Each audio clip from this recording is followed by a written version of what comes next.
नंगौ जोङो चिरां जिल्ला XNDB इउनाइटेड फरामा जोंनि चिरां जिल्लानि सिङाव थानाय नैबे हाग्रामा ब्रिज पिकनिक स्पटआव जोङो मोनसे थांखिखौ लानानै जों बेवहाय सुबुं गौमा हज्रि खावनाय हाबाफारिखौ लादों आरो बे हाबाफारिया गमामायैनो फैगौ 25 सेप्तेम्बर 2021 मायथाइयाव फुंनि 11 बाजिनिफ्राय एबा रिंगानिफ्राय जागायजेनगोन। गतिके जोंनि सेंग्राफ्रा नै दिनैनिफ्रायनो बे प्रग्राम एबा हाबाफारिनि थाखाय गोबां खामानि मावदों आरो बे खामानिखौ मावनायनि असिलायै जों दिनै चिरां जिल्लानि सिङाव थानाय साफ्रोमबो हारि आरो हादर अनफावरि रायजो राजाफोरखौ जों खावलायदों जोंनि बे 25 तारिखआव जानो गोनां जि सुबुं गौमा हज्रि खावनाय हाबाफारि बे हाबाफारियाव फैनानै जोंखौ हेफाजाब आरो मदद होफैनानै बे प्रग्रामखौ जाहाथे साक्सेसफुल खालामो बेनि थाखाय जों साफ्रोमबो बर' रायजो राजाफोरखौ जों गुरैयै खावलायहरदों आरो लोगोसे जोंनि बर' हारिनि जातीय संगठन एबा माहारियारि आफादफोरखौबो जोङो खावलायदों। जोंहा गोबां इस्यु दङ दिनै थांनाय 27 अक्ट' 2020 मायथाइयावनो जोंहा मोनसे BTR गोजोन गोरोबथा जानानै थांबाय बेखौथ' बयबो रायजो राजाफ्राबो मोनथिगौ नाथाय गोरोबथाया जानानै थांदोंब्लाबो जोंहा दिनै XNDB हिसाबै जाय बिथाङा NDPखौ गायसनजेनदोंमोन बिथां मानगोनां रन्जन दैमारि सारजों लोगोसे गोबां जोंनिनो दावहारु लोगोफ्रा दिनैसिमबो जोबथेसालियाव इनायै जोबथे जानानै दङ। दा बिथांमोनखौ जोङो जोबथेसालिनिफ्राय बख'नायनि थांखिजों जों बे हाबाफारिखौ लानाय जादों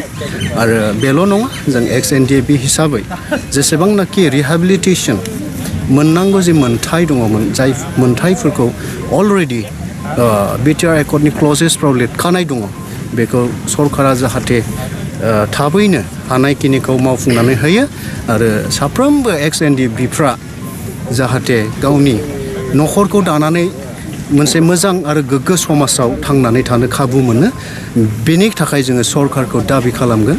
आरो बे दाबि खालामनो थाखायनो जोङो फैबाय थानाय 25 अक्ट' सेप्तेम्बर 2021 मायथाइनि जि प्रग्राम सुबुं गौमा हज्रि खावनाय हाबाफारि बे हाबाफारिखौ लानाय जादों। DAB हिसाबै सुक्तिकारि हिसाबै जोङो आरोबाव BTRआव सान्थि गैयै मोनसे परिबेसखौ जों लुबैयाखै आरो सान्थि गैयै परिबेसखौ जुदि जोङो खालामनांगौब्ला जोङो BTRआव सान्थिखौ जुदि लाखिथारनांगौब्ला बेवहाय सरकारनिफ्राय गोबां मावनांगौ दायथ' दङ बेखौ जोङो सानो जोंनि मोननांगौ जि मोन्थाय आरो जोंनि रायजो राजाफ्रा जेसेबांनाखि आन्दलनाव बाहागो लाफानानै खस्थ' मोनबोदों दिनै BTR सरकारा हागौमानि समाज जौगानाय रायजो जौगानाय सुबुं हारि बासियालासे राव थुनलाइ बासियालासे बयनिबो जौगानायनि थाखाय थाबैनो BTR सरकारनि गेजेरजों BTR गोरोबथानि गेजेरजों BTRआव थानाय सरकारा थाबैनो मोजाङै खामानिखौ जौगाथायारि खामानिखौ मावलांनायखौ जोङो अरायबो आसा आरो मिजिं थिदों। आं दिनै गोबां बुंला आरो बेखिनिखौनो बुंनानै आंनि बे बिबुंथिखौ बेयावनो दोनथ'नाय जाबाय। साफ्रोमबो रायजो राजाफोरखौ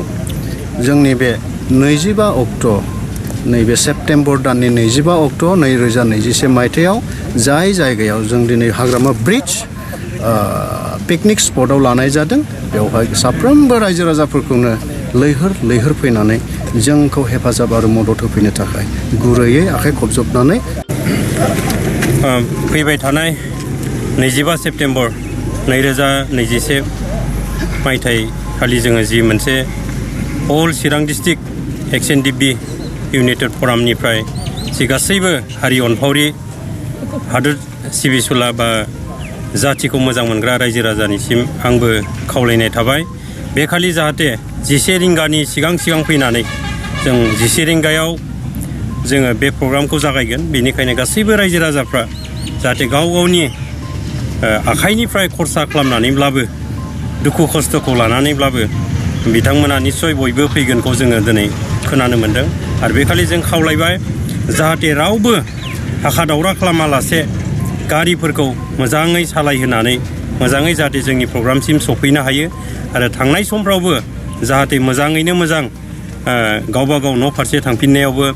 हाखु दाखु सालायहोआ जासे मोजाङै फैनानै बे प्रग्रामखौ जाफुंहोनो थाखाय गासै रायजो राजा आइ आफा बिदा फंबाय साफ्रोमनिसिमबो आं XNDBनि जानानै आं बिथांमोननिसिम खावलायनाय थाहरबाय। जायगाखौ जोङो बे हाग्रामा ब्रिड्जनि गाहायावनो जों लानाय जादों। बेनिखायनो बे खालि जाहाथे बयबो फैयो आरो जों बेखौ खर' गंग्लाय आर'ज गाबनाय थाहरबाय। बे प्रग्राम लादों, बे प्रग्रामाव खुनु मोनसे राजनितिकनि जोंहा बाव लोब्बा गैया बा राजनितिकनि खोथा बाथ्राबो जोंनाव बेयाव गैया। जों एज ए बर' जाथि हिसाबै जिहेतु 2020 मायथाइनि 27 जानुवारियाव जि एकर्ड जानानै थांबाय, बेयो मोनसे पिस। बेनिखायनो जोंनि जि फाउन्डार D.R. नाब्ला दैमारि सार आरो बेजों लोगोसे 60सो बेबादि NDB XNDBनिनो मावथि गोख्रों मावथि अफिसार्सफोर बिसोरो दिनै जियालाव बा जोबथेसालियाव दङ। बिथांमोनखौ गहोनायनि आरो जायफ्रा हारि हादरनि थाखाय थै आरो जिउ बावलांबाय बिथांमोननि ग्रेसियानि थाखाय बेखौ मोननांगौ दाबिनि थाखाय आरो जि NDB XNDBफोरनि जि स्टाइपेन्ड मोननांगौ दङ बेफोरबो दासिम क्लियार नङा। जों बेफोरखौ लानानैसो जोङो जि सावरायनो लानाय बा सरकारखौ मोनथिहोनो लानाय बे प्रग्राम। बेनिखायनो बेयाव खुनु मोनसे राजनितिक बा सोरखौबा जोङो दुसिनाय बा राजनितिकनि बाथ्रा बुंनायनि बाव खोथा फैया। बेयाव जों बेनिखायनो खावलायदों गासैबो बर'नि मोनफ्रोमबो आफादफोर, धोरोमारि आफाद आरो बेबायदि दल संगठन आफादफोर, आबसुआनो जा, जेसेबांनाखि बर'नि आफादफोर दं, हारिमु आफाद जा बा बेफोरबायदि जोंनियाव गैयाब्लाबो 16-17थासो आफादफोर दङ। बे गासैखौबो जोङो फैनो थाखाय, हेफाजाब होफैनो थाखाय, मदद होफैनो थाखाय जों XNDBनि जानानै बिथांमोननिसिम जोबनायाव खावलायहरनाय थाबाय। गोजोन्थों।